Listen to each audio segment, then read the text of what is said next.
কাঞ্চন, এই লেটারটা পড়ো।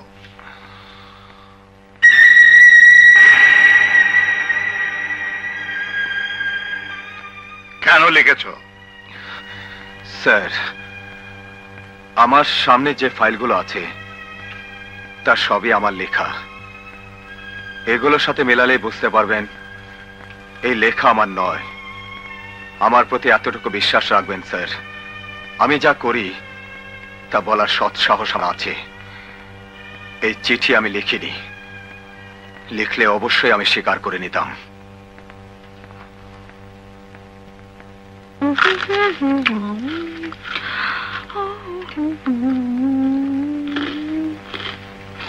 চম্পা, stand up. I say stand up. G. Stupid মেয়ে, মিথ্যাবাদী, তুমি একটা চোর। একটা বানোয়ার চিঠি লিখেছো সরল ছেলেটাকে ফাঁসাবার জন্য। জানো তোমার এই মিথ্যে চিঠির জন্য কি হতে পারতো? আমি যদি চিঠিটা নিয়ে সরাসরি আইডি সাহেবের কাছে যেতাম, ওই ছেলেটা সাসপেন্ড হতো। যে দুর্নাম ওর ঘাড়ে পড়তো তা তোমার আত্মহত্যা করতে পারতো। Get out! I say get out! যাও আমার সামনের থেকে, মিথ্যাবাদী চোর কোথাকার। Get out!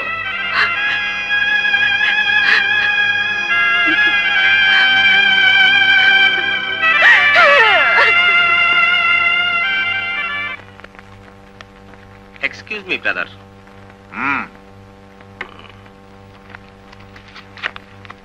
মিনিস্টার সাহেব বোধহয় টেলিফোন করেছিলেন? না, আমার দলের ওই ছেলেটার ব্যাপারে টেলিফোনের আগেই ছেড়ে দিন, তা না হলে উনি আবার মাইন্ড করলে আপনার অসুবিধা হতে পারে। Get up! Get up! মিনিস্টারের কথা যা বললে যেন তোর মিনিস্টার আমার চাকরি খায়। হ্যালো, জি স্যার, জি স্যার। স্যার, ডিসি সাহেব। আসসালামু আলাইকুম স্যার। কাঞ্চন, তোমাকে এক্ষুনি আমার একটু প্রয়োজন। আমি তোমার সাথে কিছু কথা বলবো। যদি তোমার সময় হয় তাহলে তোমাকে আমার সাথে একটু বাসায় যেতে হবে। জি স্যার, আসছি।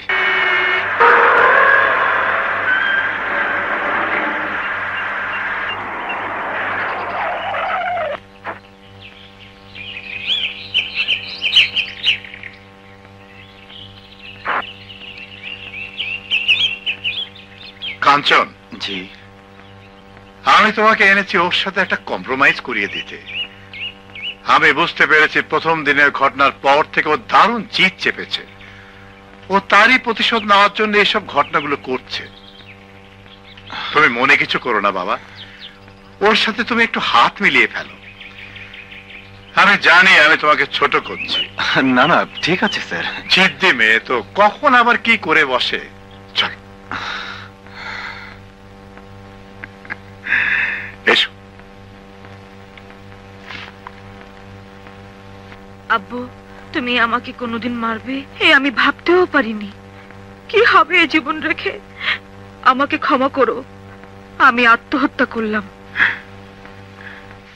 কাঞ্চন, চম্পা আমার একমাত্র মেয়ে।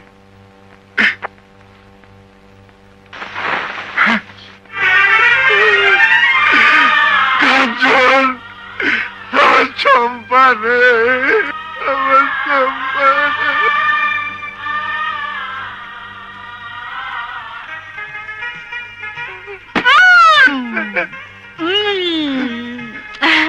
আছি, এখনো মরিনি। আজ 5 এপ্রিল। দেখলে দেখলে কাঞ্চন, এই নিয়ে আমি সারাটা জীবন কাটাচ্ছি। এদিকে আয়, এদিকে আয় বলছি।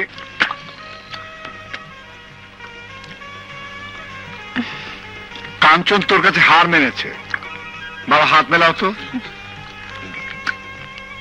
লক্ষ্মী মা, সব ভুলে যা। শোনো, আর কোনোদিন মিথ্যে কথা বলো না। হাত মেলাও মা।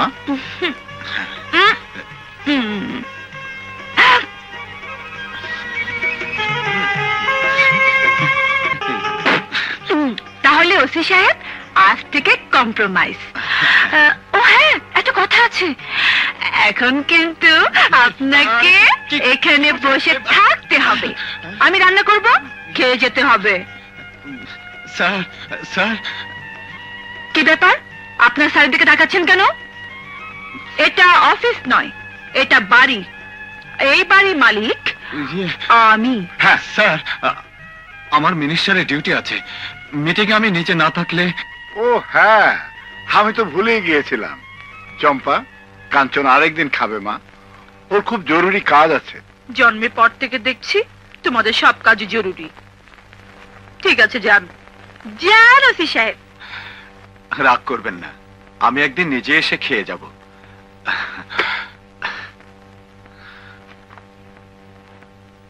আমার সরকার সব সময় গরিব দুঃখী মানুষের পাশে থেকে তাদের ভাগ্যোন্নয়নের জন্য চেষ্টা করে যাচ্ছে। আমার সরকার এদেশের জনগণের সরকার, গরিব দুঃখী মানুষের সরকার। আপনাদের কাছে আমার আবেদন, আগামী নির্বাচনে আমার সরকারের পাশে থেকে তার হাতকে আরো মজবুত করুন, আরো শক্তিশালী করুন, শক্তিশালী করুন। আপনারা যদি আপনাদের ওয়াদা পূর্ণ করেন তাহলে আমি আমার সরকারের পক্ষ থেকে কথা দিচ্ছি, আমরা, আমার সরকার গরিব দুঃখী মানুষের পাশে চিরকাল থাকবে। এদেশের প্রত্যেকটি মানুষের জন্য বাসস্থান থাকবে, প্রত্যেকটি মানুষ চিকিৎসা পাবে, শিক্ষার সুযোগ পাবে, কোন মানুষ এদেশে অনাহারে মরবে না। আর এটাই হলো। আচ্ছা কাঞ্চন, আর কি কোনো বোমা ছিল ওর কাছে? জি না, একটাই। হাই অফিসিয়ালসদের কাছ থেকে উপর্যুপরি টেলিফোন আসছে, বোমাটা বাস্ট না হলে অবশ্যই তোমারও কিছু করার ছিল না। আপনাদের সবার প্রতি আমার অর্ডার, সামনের ইলেকশনে বোমাবাজি বন্ধ করতেই হবে। ইম্পসিবল, বোমাবাজি বন্ধ এই দেশে সম্ভব নয় স্যার। ওয়াই? স্যার, এই 50 টাকার সমস্যা যতদিন না মিটবে ততদিন এ দেশে বোমাবাজি চলবেই। What do you mean? দুঃখের হলেও সত্যি স্যার, যে ছেলেটি বোম মারতে গিয়েছিল তার কাছে মন্ত্রীর জীবনের চেয়ে এই 50 টাকা অনেক বড় ছিল স্যার। 50 টাকা, শুধু 50 টাকার বিনিময়ে এদেশের একজন টোকাই অ্যাটম বোম মারতেও দ্বিধা করবে না স্যার, কারণ সে ক্ষুধার্ত। এই 50 টাকা দিয়ে সে ভাত খায় স্যার। এ আমাদের অক্ষমতায়, আমাদের লজ্জা, এটাই জাতির কলঙ্ক স্যার। স্বাধীনতার 21 বছর পরেও টোকাইদের টিফিন ক্যারিয়ার আমরা ভাত তুলে দিতে পারিনি, কিন্তু বোমা দিতে পেরেছি স্যার। ডোন্ট বি ইমোশনাল কাঞ্চন। কাঞ্চন, আমার বন্ধু রত্নার বাবা দেলোয়ার হোসেন খান, ওর কথাই তোমাকে বলেছিলাম, তোমাদের দেশের ছেলে। জামান, আমার দেশের সাথে খুব একটা যোগাযোগ নেই। তোমার বাড়ি কোন গ্রামে? পরানপুর। আরে কি যেন নামটা মনে আসছে না। ও হ্যাঁ, রফিকুদ্দিন শেখকে চিনতে? আমার চাচা ছিলেন। জামান, বংশীয় ছেলে। দেশের বাড়ি যাই না তো, কি করে চিনবো এদের? হ্যাঁ, তোমরা কথা বলো, আমি ওদিকে একটু অ্যাটেন্ড করি। স্বাধীনতা যুদ্ধের সময় বোধহয় দেশের বাড়িতে ছিলেন। হ্যাঁ, ওই সময় একবার রাত্রে আপনাদের বাড়ি গিয়েছিলাম, পেলাম না। পরের দিন ভোরে শুনলাম আপনি নাকি সারা রাত পায়খানার মধ্যে লুকিয়েছিলেন। আপনার সারা শরীরে নাকি গু মেখে গিয়েছিল, মুখের মধ্যে নাকি গিয়েছিল। আমি একটু ওদিক থেকে আসি। জামান,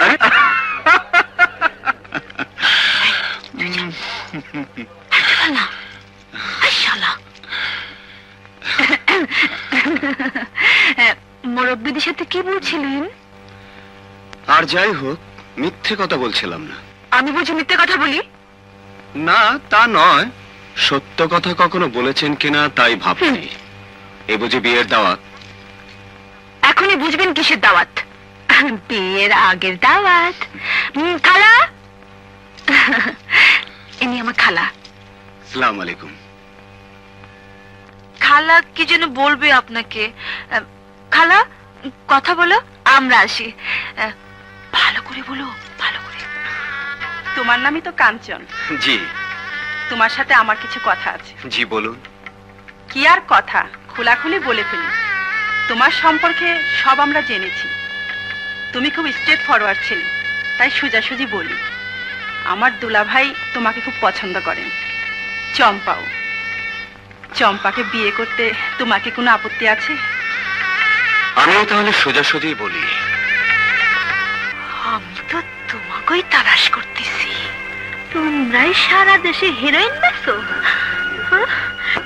আমি শুনছি হেরোইন বেচলে 14 বছরের জেল, না হয় ফাঁসি।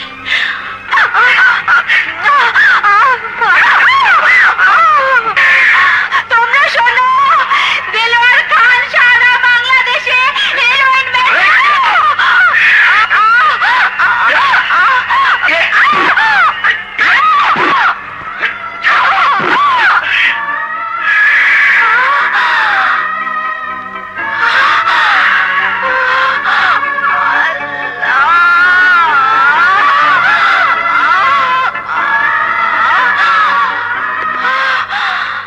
শাবাশ কবিলা, মানি লোকের মান তুমি বাঁচিয়েছো।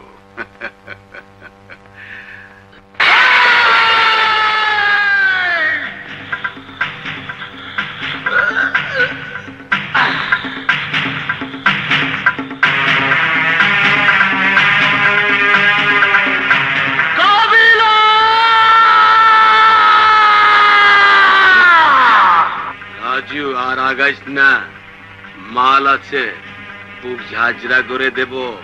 এ বুক যাত্রা হবার নয়, 71-এ পাক সেনারা পারে নাই। আয়!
শোনো, তুমি রাজুর কাছ থেকে যে রিভলভারটা পেয়েছো, ওটার নাম্বার যদি B234 হয়, তাহলে ওটা আমার বন্ধু খান সাহেবের রিভলভার, এবং ওটা আজই রাজু ছিনতাই করেছে।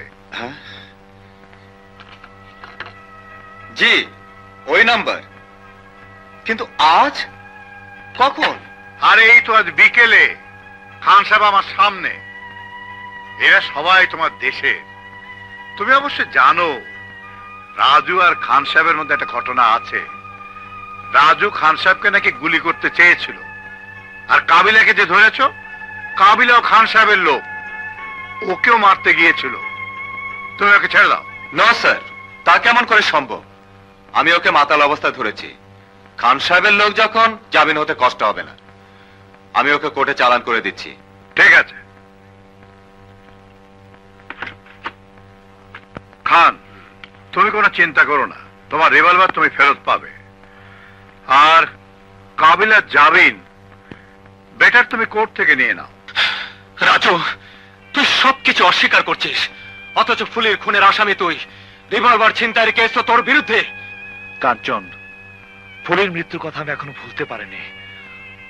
আমার মানসিক অবস্থা খুব খারাপ। একটা সাফ কথা শুনে নে, ফুলিকে আমি খুন করিনি। আর খান সাহেব, রংবাজি অনেক করেছি, প্রতিশোধ নিতে পারতাম, কিন্তু রত্নার জন্য আমি নীরব থেকেছি। খান সাহেবের মুখোমুখি আমি কোনোদিন হতে চাইনি। আমি কেন তার রিভলভার চিন্তাই করতে যাব? তাহলে ফুলিকে খুন করেছে কে? কাবিলা। এবং সেই জন্য আমি তাকে খুন করতে গিয়েছিলাম, কিন্তু ওর মামা কেস করেছে তোর বিরুদ্ধে। আর কাবিলা কেন খুন করবে ফুলিকে? ফুলি মরার সময় রাস্তায় চিৎকার করে বলেছিল, খান সাহেব হেরোইন বিক্রি করে, তোমরা পুলিশকে বলে দিও। আর নিজেও হেরোইন খেত, মাঝে মাঝে বিক্রিও করত। আমার মনে হয় ওর মৃত্যুর জন্য এটাই আসল ঘটনা।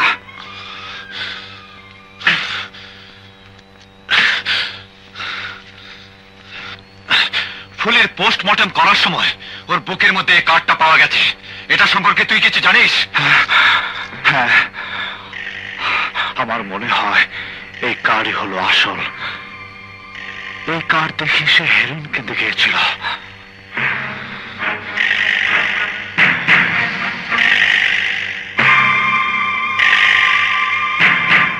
এই কার্ডটা আপনি চেনেন? পুলিশের চোখে ফাঁকে দেওয়ার মতো সমস্ত কায়দা কানুন আপনার জানা আছে, আমি জানি। আর কাবিলা যখন এখানে দাঁড়িয়ে আছে, তখন এও বুঝতে পারি আপনার ক্ষমতা অনেক। কারণ কাবিলার মতো আসামিরও আপনি জামিন করিয়েছেন। আর এও জেনে রাখুন, আমি একজন ছোট পুলিশ অফিসার হলেও আমার থেকে আপনি রেহাই পাবেন না। আমি আপনাকে অ্যারেস্ট করে নিয়ে যাব।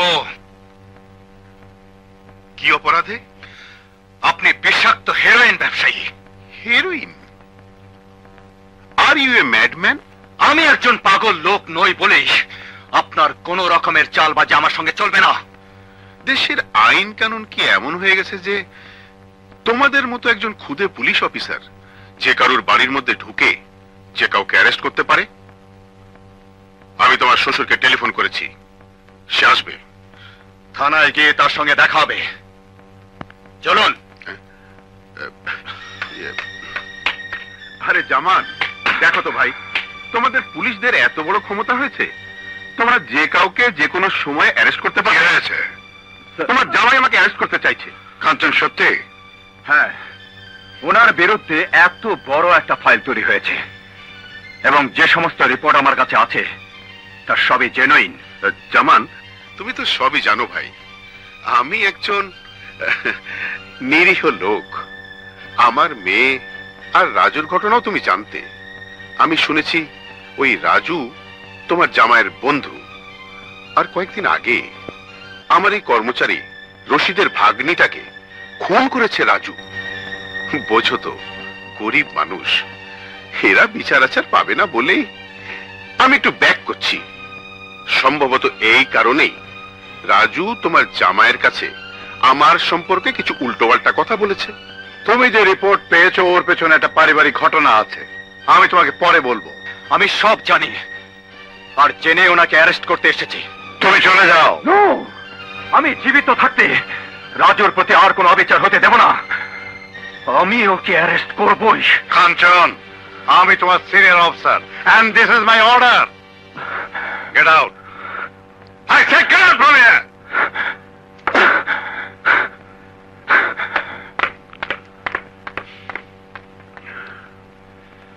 Sorry, Khan. চলে। It's all right. বসো, আমার কাজ আছে। Thank you.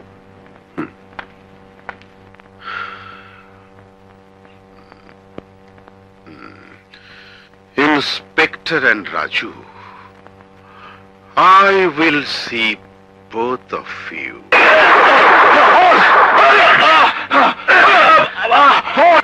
এই কার্ডের আসল মালিক কে? আমি জানি না স্যার, আমি জানি না। জানিস তো বটেই, এটা হলো 71 আর তোর কাছে 45। 71 আলো হিরোইন বিক্রি করতো, তুইও হিরোইন সহ ধরা পড়েছিস। বলে কাঠের আসল মালিক কে? আমি জানি না স্যার, আমি জানি না।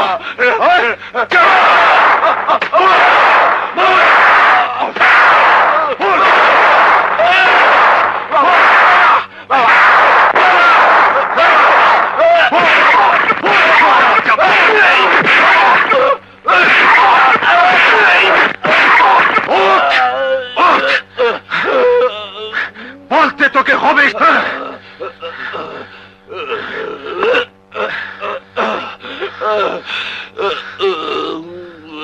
বলবে না, বলবে না, জীবন থাকতে বলবে না। অনেক পরীক্ষা করেই একটা কার্ড আমি দেই। রশিদ, তবুও নুর ইসলাম কার্ড সহ ধরা পড়লো কেন? বস, নুর ইসলামকে আমি পাইনি, এখন কি হবে বস? এদিকে ফুলি মার্ডার, নুর ইসলাম কাঠ সময় ধরা পড়েছে, আমার কিন্তু ঠ্যাং কাটতে আছে। তো সব কাজে ঠ্যাং কাঁপে। কাবিলা,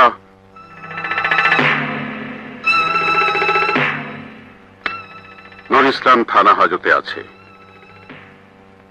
আজ রাত থেকে সে আর কোনো কথা বলবে না। তার জবান চিরতরে বন্ধ হয়ে যাবে।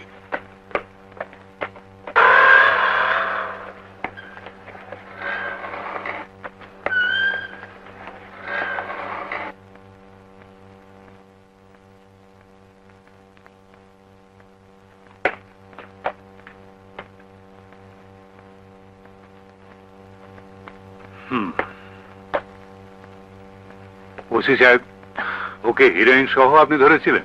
জি স্যার। টর্চার করেছিলেন? জি স্যার। কখন মারা গেছে?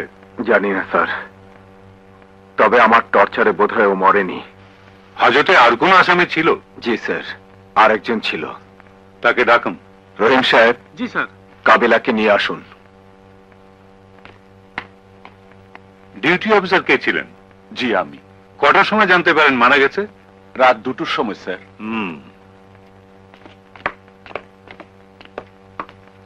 আচ্ছা, এর মৃত্যু সম্পর্কে তুমি কিছু জানো? স্যার, আমারে রাত 9টার সময় পুরো ক্যান্টিনেতে ধরে আনছে। আমি হাজতের মধ্যে গিয়ে দেখি এই লোকটা কোনার মধ্যে মরার মতো পড়ে আছে। সেন্ট্রির কাছে শুনলাম ওসি সাহেব নাকি ওরে অনেক পিটাইছে, অনেক রাইতে দেশ কি টানতেছে। কিছু সময় পর দেহে আর রাও পারে না। পরে ভয় আমি সবাই ডাকলাম, সবাই গিয়ে দেখে মরে গেছে।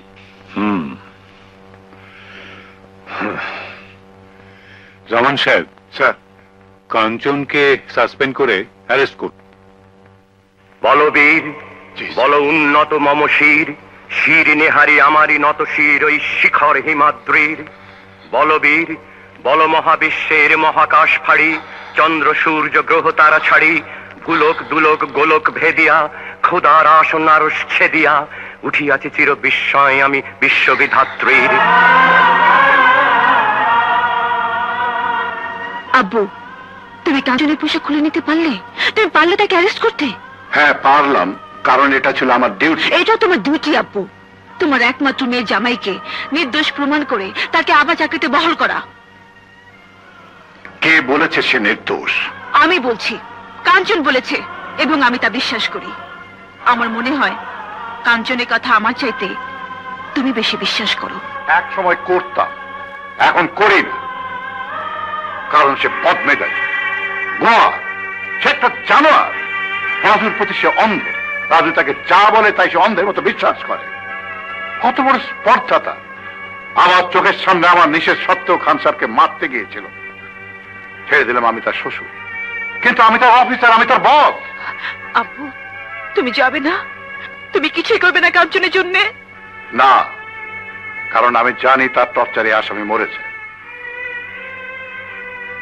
চম্পা,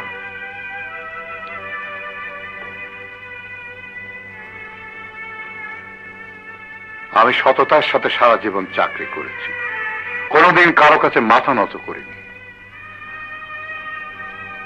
আজও পারবো না। আব্বু, হ্যাঁ হ্যাঁ, ধরেই নেয়নি। সে অপরাধ করেছে বলে তার শাস্তি হয়েছে, হওয়া উচিত। আব্বু, তুমি আমাকে ল পড়িয়েছিলে। তোমার এককালে স্বপ্ন ছিল আমি বড় উকিল হই। স্বামীর চাকরি চলে গেছে, আজ আমাকে উপার্জনের পথ বেছে নিতে হবে। দোয়া করো আব্বু, তোমার স্বপ্ন যেন সফল হয়, আমি যেন বড় উকিল হতে পারি।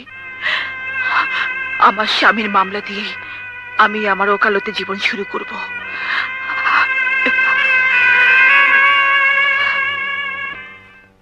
ইওর অনার, এই সেই পুলিশ অফিসার যিনি প্রথম দিন ধানমন্ডি থানাতে এসে থানার একজন অফিসার জনাব রহিমুল্লাহকে থাপ্পড় মেরেছিল এবং তার কলার ধরে টেনে এনে থানার সমস্ত অফিসার ও পুলিশদের সামনে অপমান করেছিল। নিজের এলাকার বাহিরে তেজগাঁও থানার এলাকার তেস্তরি বাজারের এক গলিতে একদিন নিরপরাধ শিবুকে প্রকাশ্যে নির্মমভাবে প্রহার করেছিল। এটা ছিল তার ক্ষমতার অপব্যবহার। আরো একদিনের ঘটনা, তারই শ্বশুর ডিসি জনাব জামান সাহেবের সামনে মারতে উদ্যত হয়েছিলেন এদেশের একজন বিশিষ্ট ব্যবসায়ী জনাব দেলোয়ার হোসেন খানকে। ইওর অনার, নিশ্চয়ই আইন শৃঙ্খলা রক্ষা করার জন্য এদেশের পুলিশ বাহিনীর হাতে অস্ত্র দেওয়া হয়। তারা যদি সেই অস্ত্রের জোরে একজন নিরীহ সাধারণ মানুষের উপর অত্যাচার করে, থানার মধ্যে আটকে নিরস্ত্র মানুষকে নির্মমভাবে নির্দয়ভাবে হত্যা করে, তাহলে এদেশের জনগণ কোথায় গিয়ে দাঁড়াবে? ইওর অনার, নূর ইসলাম রাজা বাজারের সামান্য একজন মুদি দোকানদার, তার স্ত্রী আজ বিধবা, দুটি মাসুম বাচ্চাকে নিয়ে সে আজ রাস্তায়। এই দায়িত্বহীন বদমেজাজি ঘুষখোর পুলিশ অফিসার থানা হাজতে নূর ইসলামকে পিটিয়ে হত্যা করেছে। এদেশে নিরীহ জনগণের পক্ষ থেকে মহামান্য আদালতের কাছে আমার আর্জি, নূর ইসলামকে হত্যার দায়ে দৃষ্টান্তমূলক শাস্তি প্রদান করে আইনের হাতকে শক্ত করুন। আইনের হাতকে শক্ত করুন। একটি স্বাধীন দেশের মেরুদণ্ড হলো সে দেশের আইন। আইন নাজুক হলে দেশের জনগণ আইনের প্রতি তাদের শ্রদ্ধা হারিয়ে ফেলবে। অতএব আইনের হাতকে শক্ত করুন, মজবুত করুন, নূর ইসলাম হত্যার বিচার করুন। ইওর অনার, নূর ইসলাম হত্যার বিচার করা যেমন মহামান্য আদালতের দায়িত্ব, তেমনি নূর ইসলামের সত্যিকারের হত্যাকারীকে খুঁজে বের করার দায়িত্ব মহামান্য আদালতের। নূর ইসলামের হত্যার সাথে জড়িত ব্যক্তিদের চিহ্নিত করার জন্য আমি পুলিশের ডেপুটি কমিশনার জনাব জামান সাহেবকে কিছু প্রশ্ন করতে চাই। পুলিশ ডেপুটি কমিশনার মিস্টার জামান।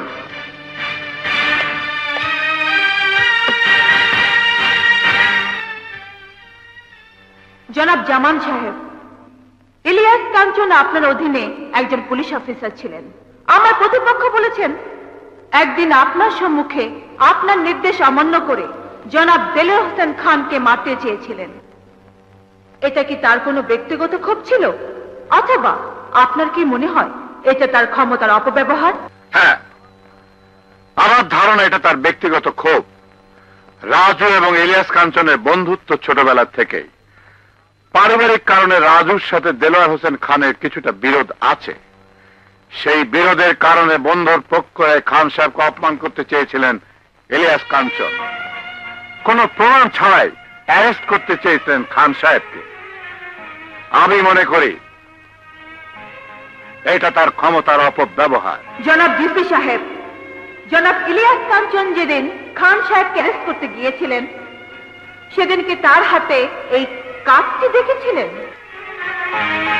হ্যাঁ, দেখেছিলাম। Please note down your honour.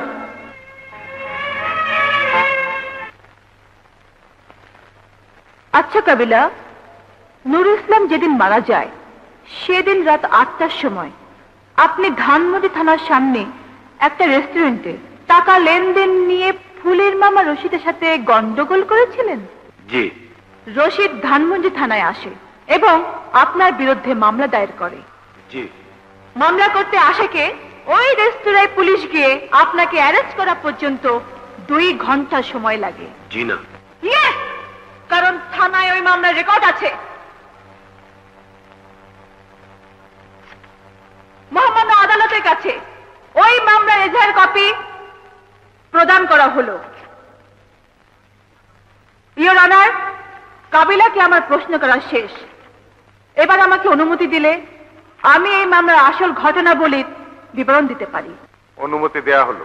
Your honour, এই মামলার নেপথ্য নায়ক প্রধান আসামি দেলোয়ার হোসেন খান একজন হিরোইন ব্যবসায়ী। অবজেকশন ইওর অনার, আমার প্রতিপক্ষ মামলার বিষয়বস্তু থেকে দূরে সরে যান। না না ইওর অনার, এটাই মামলার বিষয়বস্তু। দেলোয়ার হোসেন খান নতুন কায়দায় অবৈধ হিরোইন ব্যবসা করেন। খুচরা ভাবে হিরোইন বাজারে ছাড়ার জন্য তিনি এই কার্ড সিস্টেম চালু করেছিলেন। কার্ড বহনকারী দেখলেই তাকে হেরোইন দেওয়া হতো। ফুলের মৃত্যুর পরে তার কাছে ওই একই ধরনের একটি কার্ড পাওয়া যায়। ফুলি এই কার্ড সম্পর্কে ফাঁস করতে চেয়েছিল বলেই তাকে খান সাহেবের নির্দেশে খুন করা হয়। এই কার্ড সম্পর্কে রহস্য উদ্ঘাটন করার জন্য ওসি ইলিয়াস কাঞ্চন নুর ইসলামকে অ্যারেস্ট করেন এবং নুর ইসলামের নিকটও একই ধরনের আরেকটি কার্ড পাওয়া যায়। দুটি কার্ডই আদালতে পেশ করা হলো।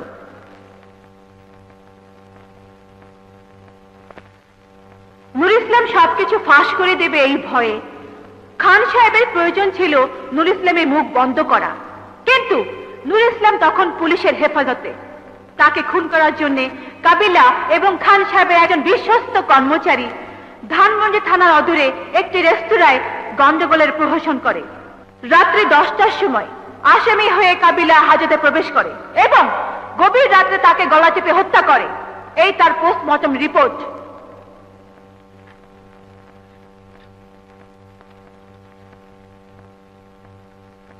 ইওর অনার, জনাব ইলিয়াস কাঞ্চন এবং রাজু এরা ছিলেন মুক্তিযোদ্ধা। দুজনের মধ্যে ছিল ঘনিষ্ঠ বন্ধুত্ব। এই একই উপজেলার বাসিন্দা দেলোয়ার হোসেন খান, তিনি ছিলেন রাজাকার। রাজাকারদের সাধারণ ক্ষমা ঘোষণা করা হয়েছিল তারা যেন সংশোধন হয়ে ভালো হয়, কিন্তু ইওর অনার, এটা খুবই দুঃখের বিষয়। দেলোয়ার হোসেন খান আজও ভালো হননি, আজও মনে প্রাণে এদেশের স্বাধীনতাকে মেনে নিতে পারেননি। তাই এখনো তিনি মুক্তিযোদ্ধাদের বিরুদ্ধে অনেক জঘন্য ষড়যন্ত্রে তার শিকার আজকে টেরর রাজু।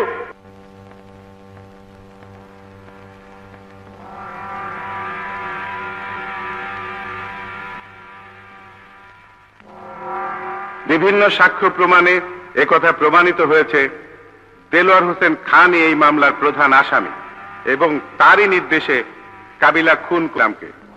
দেলোয়ার হোসেন খানকে পরবর্তী কোর্টে হাজির হওয়ার জন্য নির্দেশ দেয়া হলো। বাংলাদেশ দণ্ডবিধির 302 ধারা মোতাবেক কাবিলাকে যাবজ্জীবন কারাদণ্ডে দণ্ডিত করা হলো। পুলিশ ইন্সপেক্টর ইলিয়াস কাঞ্চনের বিরুদ্ধে আনিত অভিযোগ প্রমাণিত না হয় তাকে বেকসুর খালাস দেয়া হলো এবং তাকে শপথে পুনরায় বহাল করার জন্য সংশ্লিষ্ট কর্তৃপক্ষকে নির্দেশ দেয়া হল।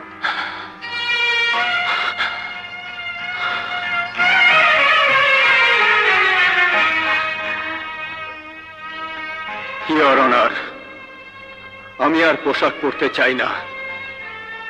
যেদিন আমি পুলিশের চাকরিতে যোগদান করি সেদিন শপথ নিয়েছিলাম কোনো অন্যায়কে আমি প্রশ্রয় দেব না। আমি দেশের কাছে দিয়ে আমার প্রতিশ্রুতি আমি রক্ষা করতে পারিনি। আমি কথা দিচ্ছি, পোশাক না পরে একজন মুক্তিযোদ্ধা হিসাবে যে শপথ নিয়ে দেশ স্বাধীন করেছিলাম সেই শপথ অনুযায়ী আমি দেলোয়ার হোসেন খানকে নির্ধারিত তারিখে এই আদালতে হাজির করব।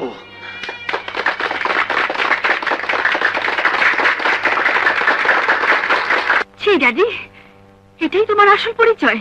মা আমার, তুই যা শুনেছিস সব বানোয়াট, সব মিথ্যে। রাজুকে বিনা দোষে জেল খাটিয়েছো, সে তো মিথ্যে নয়।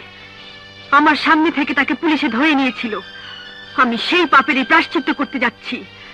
তোমাকে বলে যাচ্ছি, শুনে রাখো, আমি রাজুকেই বিয়ে করব যদি সে দয়া করে আমাকে বিয়ে করে।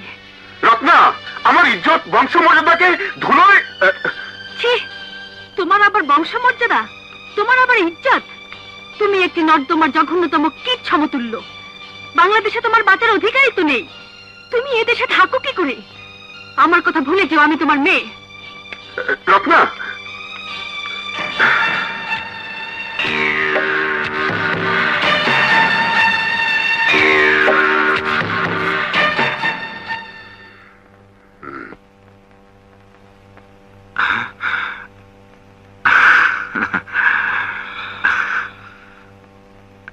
আমার কাছে আপনাদের কোনো প্রয়োজন আছে? হ্যাঁ আছে, আমি তোমাকে বিয়ে করতে এসেছি এবং এখানেই। হ্যাঁ রাজু, ও তোকে বিয়ে করতে এসেছে। আপনার সাথে আমার খুব একটা কথা না হলেও আমি আপনাকে চিনি। রত্না আমার বান্ধবী, ও আপনাকে তখনও ভালোবাসতো, আজও বাসছে। আপনার জন্য আজও বিয়ে করেনি। আপনার সাথে বিয়ে না হলে ও চিরকুমারী থাকবে। কাঞ্চন, কাঞ্চন, কি হলো তোমার? চম্পা, আমার মাথাটা ঘুরে উঠলো। কাঞ্চন, ডাক্তার কাছে নিয়ে যা।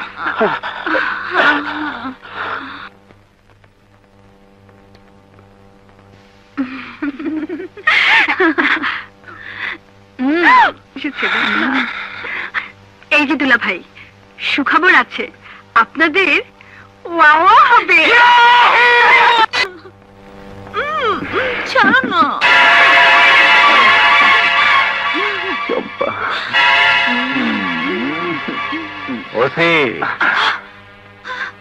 এখন তোর চাকরিও নেই, পোশাকও নেই, তুই আর আমি সমান। ওই শালা!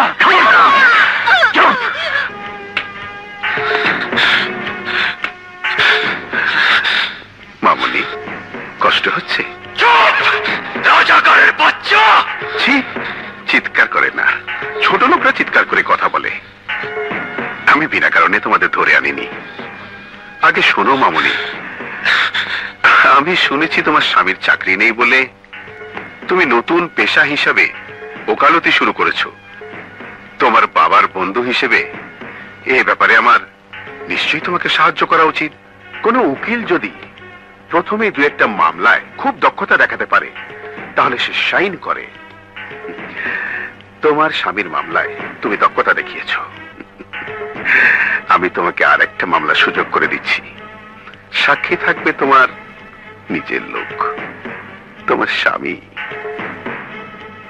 একেবারে দেখা সাক্ষী হলে ভালো হয় না?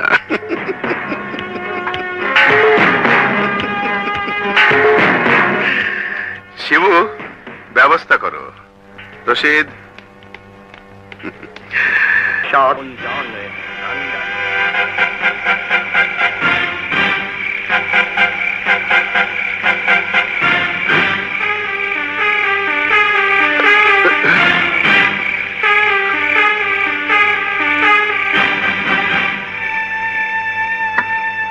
শিবু, শিবু, ওরা কই? রাস্তায় ফেলে দিয়েছি। মেরে ফেলেছো? মেরে ফেলানোর কন্ট্রাক্ট তো ছিল না, তবে যা হয়েছে মার্ডার কেসের জন্য রেডি থাকবে। মিরপুরের রাস্তায় ফেলে দিয়েছি, মারা যাওয়ার সম্ভাবনা 90%। ভালো করনি, আমার আসা পর্যন্ত ওদের রাখা উচিত ছিল।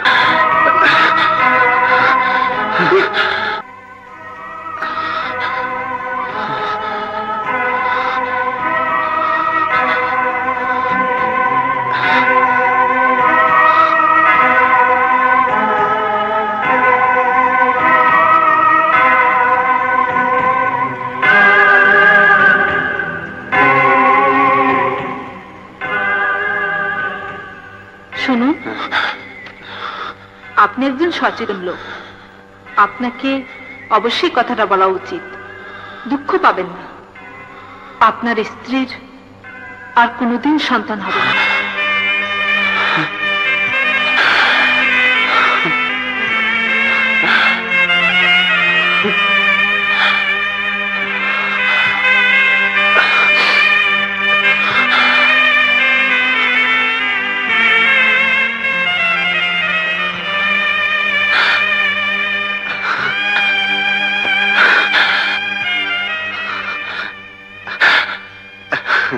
চম্পা, আমাদের দরকার নেই, আমাদের দরকার নেই বাচ্চার।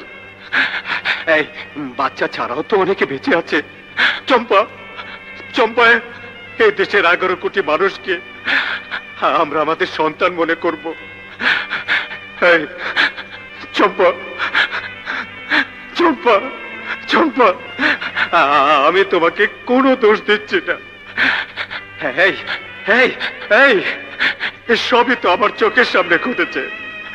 চম্পা, একটিবার কথা বলো, মুখ খোলো চম্পা। চম্পা, চম্পা, একটিবার কথা বলো, মুখ খোলো চম্পা, একটিবার কথা বলো চম্পা।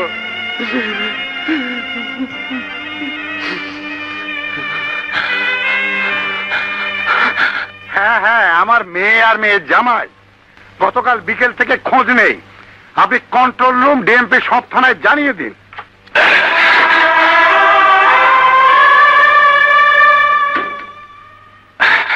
ডিসি সাহেব। কাঞ্চন? আমি কাঞ্চন, আপনার অধীনে একজন পুলিশ ইন্সপেক্টর ছিলাম। স্তব্ধ কেন? আমি ওই কাঞ্চন, যে দেশটি জন্ম দিয়েছে, যে দেশটির আজকের শত্রুদের ধরতে গিয়ে অপমানিত হয়ে হাজত কেটেছে, আমি সেই কাঞ্চন। ইয়েস, আই এম দ্যাট কাঞ্চন। হে আমার দেশকে ভালোবাসার পুরস্কার। স্যার, আমার সততার জন্য এ দেশের মানুষ আমাকে পুরস্কৃত করেছে। তখন সান্ত্বনা ছিল, সবাই দেশের জন্য মরেছে, শহীদ হয়েছে, আজ আমি নির্বংশ হয়েছি। বলুন, আজ কি সান্ত্বনা আমি দেব? স্যার, চুপ করে আছেন কেন? বলুন, জবাব দিন, জবাব দিন। কাঞ্চন। রশিদ, বস, আমার ঠ্যাং কাটতে আছে, আমি ঘামে যাচ্ছি। বাড়িটা অন্ধকার থাকবে, বাইরে থেকে তালা দিয়ে আটকে রাখবি। শিবু, কয়েকদিন ঢাকার বাইরে থাকো। জীবিত রেখে ভালো করনি, কারণ ওর শ্বশুর ডিসি আর ও খুব সিরিয়াস।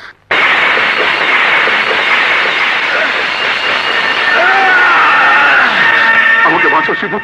এই রাজাকারের বাচ্চা, এই দেখ, ৭১-এর মুক্তিযোদ্ধা আবার যুদ্ধ ঘোষণা করেছে।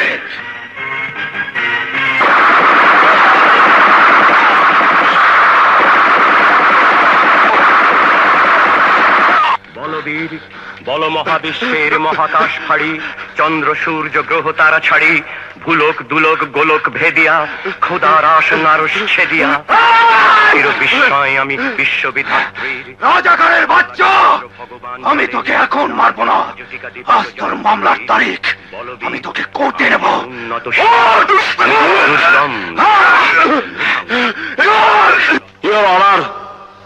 আমি যেদিন পৃথিবীতে জন্ম নিয়েছিলাম, সেদিন নিশ্চয় আমি ডাকাত ছিলাম না, সেদিন নিশ্চয় আমি খুনি ছিলাম না, সেদিন নিশ্চয় আমি টেরর ছিলাম না।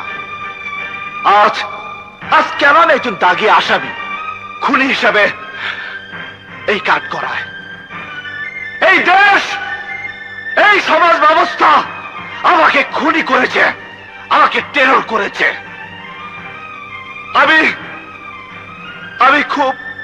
আমি খুব গরিবের ছেলে, এর অনার।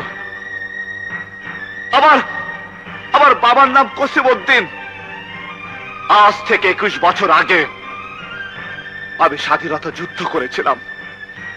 সেদিন যে স্বাধীনতা যুদ্ধ করেছিলাম, ২১ বছর পর আজ মনে হয় সেই যুদ্ধ শুধু মানচিত্রে একটি নতুন দেশের জন্ম দিয়েছে, শুধু নতুন একটি পতাকার জন্ম হয়েছে। কিন্তু এই কসিমউদ্দিন ছেলেদের স্বপ্ন ছিল তারা ভাত পাবে, কাপড় পাবে, চিকিৎসা পাবে, শিক্ষার সুযোগ পাবে। তা পায়নি।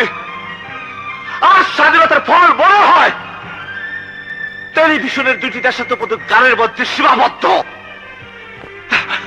কিন্তু এমনটি হবার কথা ছিল না, এর অনার। কেউ নড়বে না, নইলে গুলি করে পাখির মতো বেঁচে ফেলবো। অস্ত্রধারী পুলিশ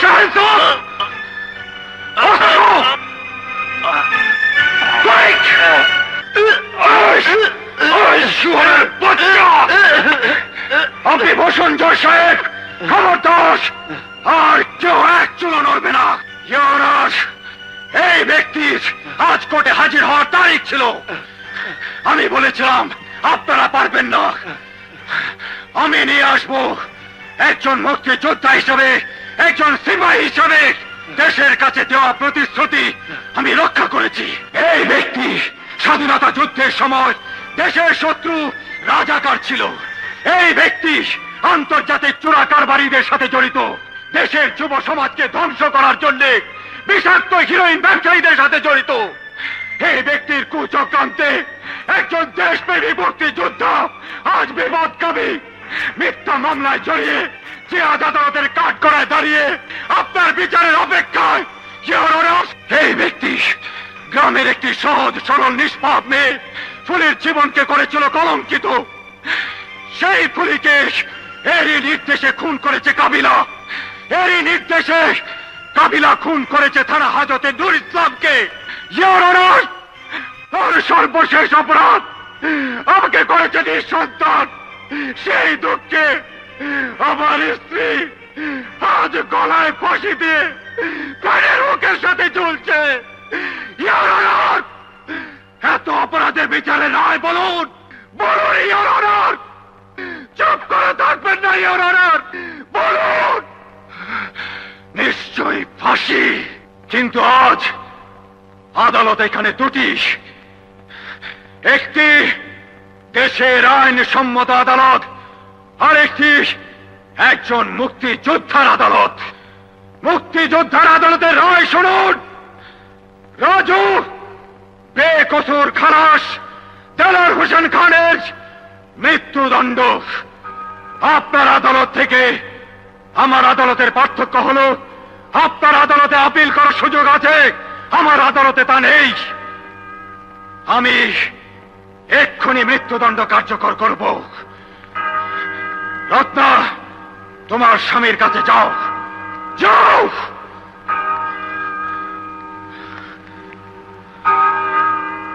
রাজুর হাত ধরে এখান থেকে চলে যাও, কারণ তোমার বাবার মৃত্যুদণ্ড এক্ষুনি কার্যকর হবে। রাজু যা, যা বলছিস।